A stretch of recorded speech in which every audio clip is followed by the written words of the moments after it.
Авиаудар по Запорожью, 13 погибших. Под Саратовом больше суток не могут потушить нефтебазу. Тигранки Асаян в коме. Это новости на Ходорковский лайв, и прямо сейчас обзор главных событий к этому часу. Российская армия днем 8 января ударила фугасными авиабомбами по Запорожью.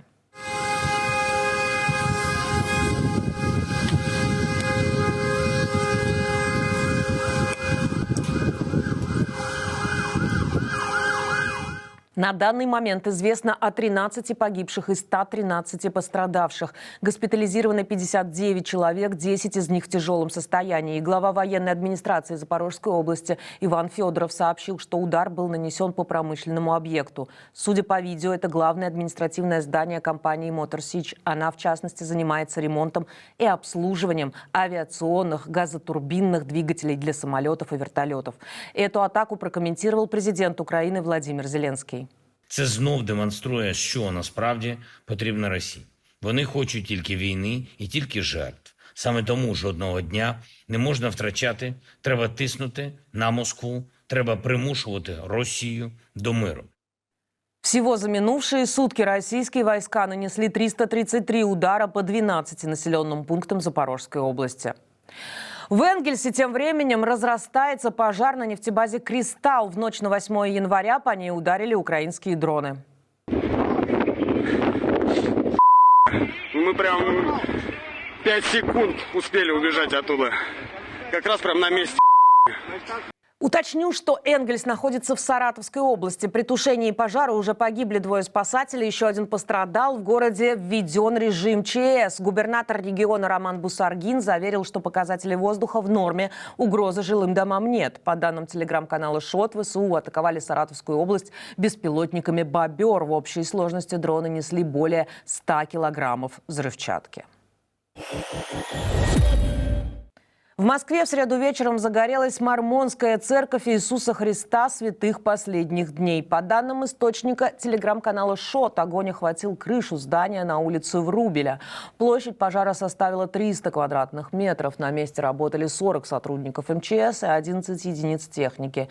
По данным того же ШОТ, причиной возгорания стала неосторожная работа со сваркой. О пострадавших не сообщалось. В России резко подорожает ремонт квартир. Косметический ремонт 1 квадратного метра обойдется в 2025 году в 30 тысяч рублей, а капитальный в 60. И это минимальные цены, пишут РИА Новости со ссылкой на экспертов. Только стоимость работ без учета материалов в первом квартале увеличится как минимум на 10-15%, а к середине года уже на 20-25%. Связано это с текущей инфляцией. Дело в том, что на строительном рынке уже подорожал весь товар, а теперь за ним постепенно подтягиваются и услуги, типичные рыночные процессы. Интересно, что издание подсчитало: ремонт с дизайн-проектом типичной небольшой квартиры в 37 квадратных метров обойдется в 5 миллионов рублей. Большая часть этих денег уйдет на мебель и технику. Жаль, эксперты РИА Новостей не указали, на примере какого региона России вели свои подсчеты.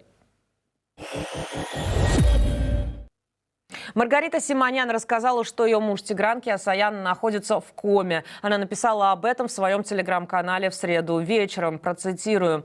«До последнего не хотела, но поскольку уже начали звонить репортеры, напишу сама. Мой муж Тигранки Асаян пережил клиническую смерть и находится в коме. У него, как многие знают, давным-давно очень больное сердце».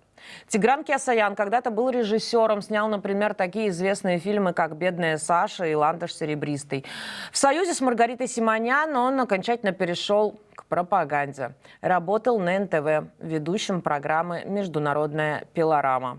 Ну и снял, конечно, большое пропагандистское кино «Крымский мост. Сделано с любовью» по сценарию своей жены. В Малибу сгорел дом Пэрис Хилтон. Светская львица, актриса и наследница отельной империи выложила вот такое вот видео в своем инстаграме. Собственно, это и был ее дом. Она сказала, что очень переживает, но благодарит судьбу за то, что все близкие в порядке. Американские издания уточняют, что дом в Малибу был лишь одним из объектов недвижимости, принадлежащей Пэрис Хилтон. Постоянно она там не проживала. Пожары на юге Калифорнии начались 7 января и поразили самые престижные районы побережья. В зоне эвакуации, например, оказался дом Камалы Харрис. Там же располагаются дома Тома Хэнкса, Мэтта Дэймона, Стивена Спилберга, Бейонсе, Леди Гаги, Билли Айлиш и многих других мировых звезд, напоминает издание «Холод». Уже известно о гибели минимум 2 человек в этих пожарах, уточняет BBC. Что же, это все новости, которыми я собиралась поделиться с вами к этому часу. Пожалуйста, не уходите от нас без лайка, так вы помогаете нам распространять наши видео в интернете. Подпишитесь на Ходорковский лайв не только в Ютьюбе, но и в Телеграме, где мы создали специальный Телеграм-канал и дублируем туда все свои видео, в том числе и в аудиоформате для вашего удобства.